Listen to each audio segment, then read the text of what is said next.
दूर की बहन रहती थी जिसका नाम है पूतना। क्या नाम है जानते हो भैया? पूतना, जिसकी कोई संतान नहीं है, जिसके कोई बाल बच्चे नहीं हैं।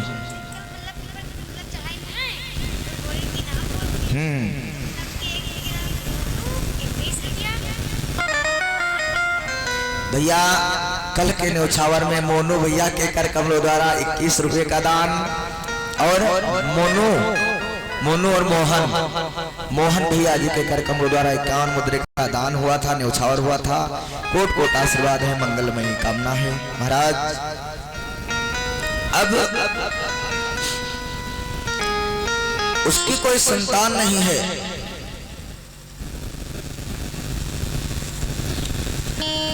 पापनी दुष्ट है। उसने कहा कि हे राजन, आप क्यों चिंता करते हैं, मैं जाकर के उस काल को आपके ढूंढ करके और मार डालूंगा, उस शिशु को ढूंढ कर मैं मार डालूंगी, आप चिंता त्याग दीजिए। महाराज कंस को संतावना दे करके पूतना यमुना को पार कर गई। कहने लगी अब कैसे ढूंढूं, कैसे कहां जाऊं, किसके घर पर जाऊं, इतना भयंकर शरीर।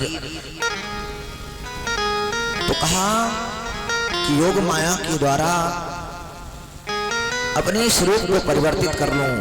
महाराज ये जो राक्षस होते हैं ये अपने शरीर को परिवर्तित करने में बड़े माहिर हैं। कंसेन प्रहता घोरा पूतना बाल घातनी, शिशु संचार निघांती, उर्गाम वज्रादिशु।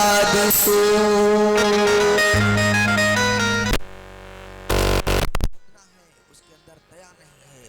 वो तो कहती है जिस शिशु को पा जाऊं मैं, उसको मार डालूं, उसको समाप्त कर दूं।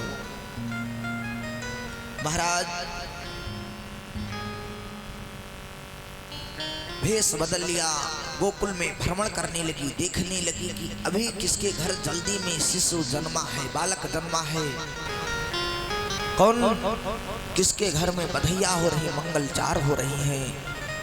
तो पूतना ने देखा कि जितने भी ग्वाल बाल हैं सगरे ग्वाल बाल बाबा नंद के घर जा रहे हैं, जितनी भी गोपियां हैं सब बाबा नंद के घर जा रही हैं। और यही सब कहते हैं ताली बजा बजा करके, हाथी घोड़ा पाल की जय कन्हैया लाल की, नंद घरे आनंद भयो जय हो नंदलाल की। खूब सुंदर सुंदर भजन कीर्तन कर रहे हैं, बधैया गा रहे हैं, मंगलचार गा रहे हैं, मंगल गीत गा रहे हैं। महाराज पूतना भी उन्हीं के बीच में चल पड़ी और धीरे धीरे बाबा नंद के द्वार पर पहुंच गई। जब द्वार पर पहुंची तो इधर उधर देखने लगी, कहने लगी कि कोई देख तो नहीं रहा है, कोई मुझे पहचान तो नहीं रहा है।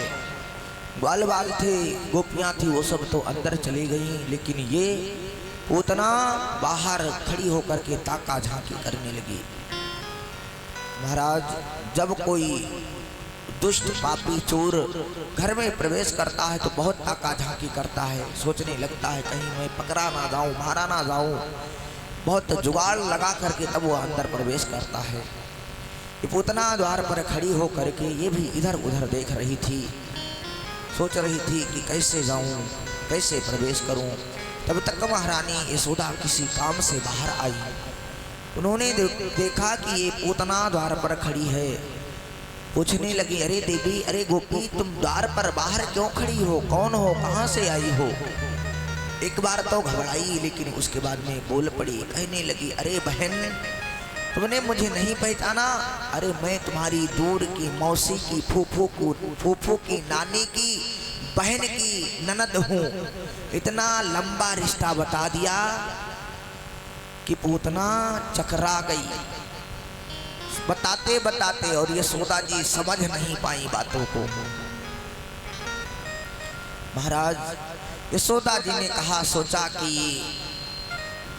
मेरे घर में बहुत दिनों के बाद में लाला को जन्म भयो है, इस कारण से ये सुन पाई होगी इसके पति नहीं है, कहीं बाहर होंगे, इसीलिए ये दौड़ी चली आई। बहुत प्रेम से हाथ पकड़ा और अंदर ले गई।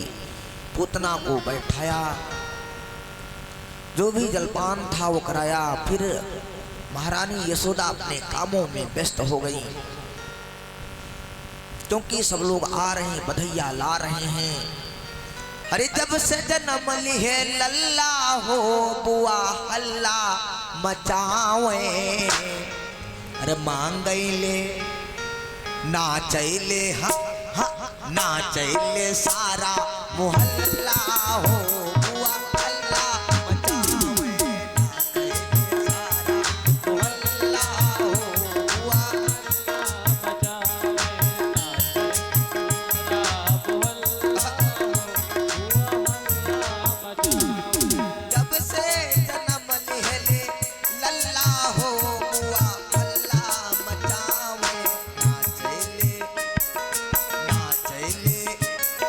नाचैले सारा मोहल्ला हो, बुआ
लुटावे छाप छल्ला, बुआ हल्ला मचावे।